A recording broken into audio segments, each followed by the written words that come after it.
Hi all and welcome back to a new episode of What to Expect, the series where I take you through some footage and gameplays of a new game due to release, and give you my initial thoughts and expectations. In today's episode we are going to talk about Hogwarts Legacy.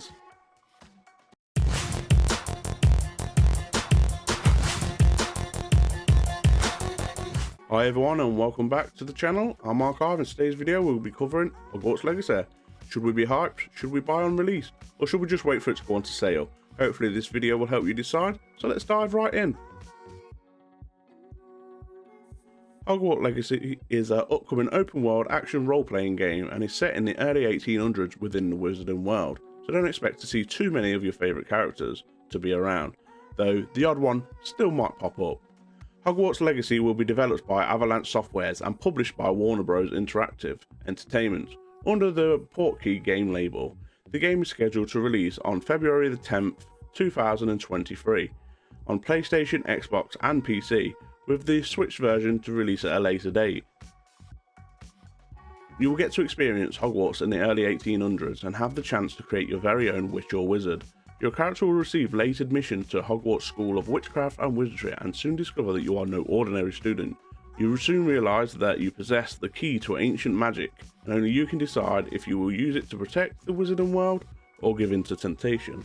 You join Hogwarts as a 5th year student. On arrival you'll be sorted into one of the 4 houses, Gryffindor, Hufflepuff, Ravenclaw or Slytherin, although it is not fully clear what this choice means for your witch or wizard.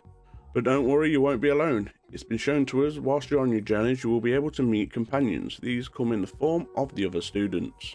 Students such as Natasha Onia, sorry if I butchered that name, a brave and a justice-seeking Gryffindor, Poppy Sweeting, a kind and beast-loving Hufflepuff, or Sebastian Swallow, a charismatic Slytherin.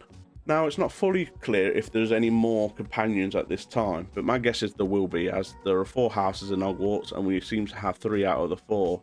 It's also not clear if we are able to choose more than one companion at the time. The main protagonist seems to be a goblin rebellion that is being fueled by dark witches and wizards.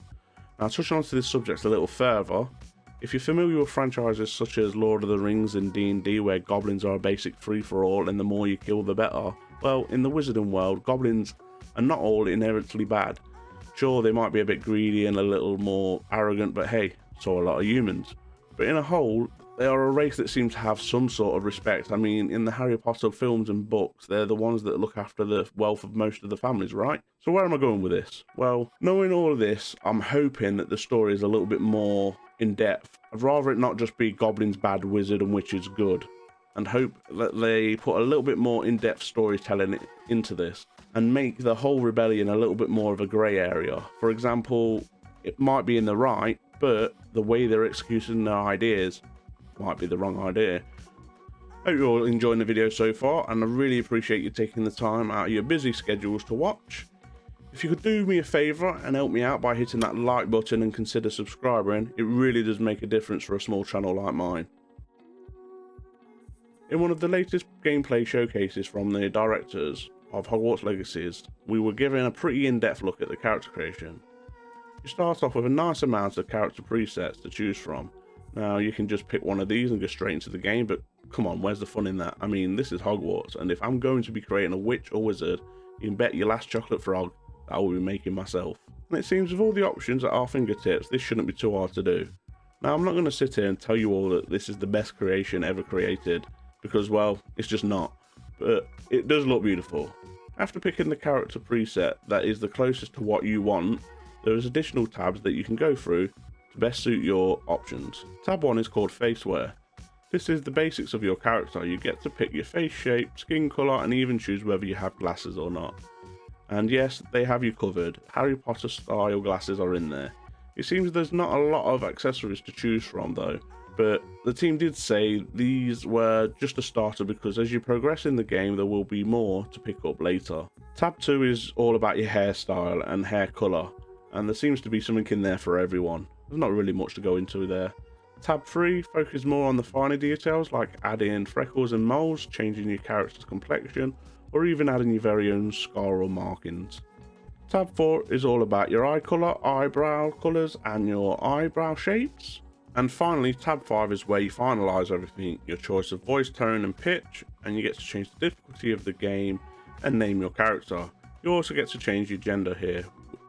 In the latest showcase event, we were shown a more in-depth look at the combat system, and my god, it looks cool. As far as I understand it, there will be over 20 combat spells that you can assign to slots. Slots are in the shape of a diamond in the bottom right corner of your hub, and that hold 4 spells at a time, and we are told that there will be 4 of these that you can cycle through quite easily, so in theory you have 16 ready to go spells. Something just to keep in mind though, that spells will have a cooldown, so you can't just keep spamming the same spell over and over. Another thing we were told is that there are 3 essential spell types. If we look at the spell diamond, you can notice that they're all colour coded.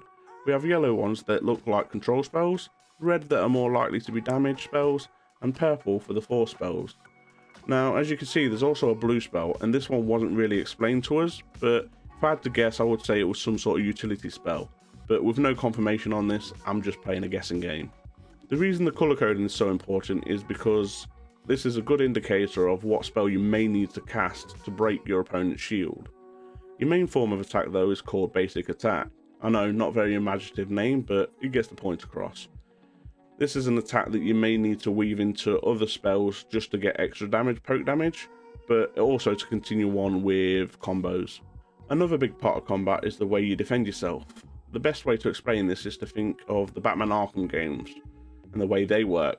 When you're about to be attacked, you will see a halo marker appear above your head. This is an indicator of an incoming attack that you can either deflect or counter attack, allowing you to use the Stupefy spell to stun your opponent. Another form of defense is the Proto shield. This is the shield we spoke about earlier that needs a specific color coded spell to get through. So all in all, I got to say this game has me hyped, and definitely will be buying on day one. The combat looks amazing, the story, if they don't just go down the route of you bad me good, then has real potential. But what about you? What do you think? Will you be buying on day one?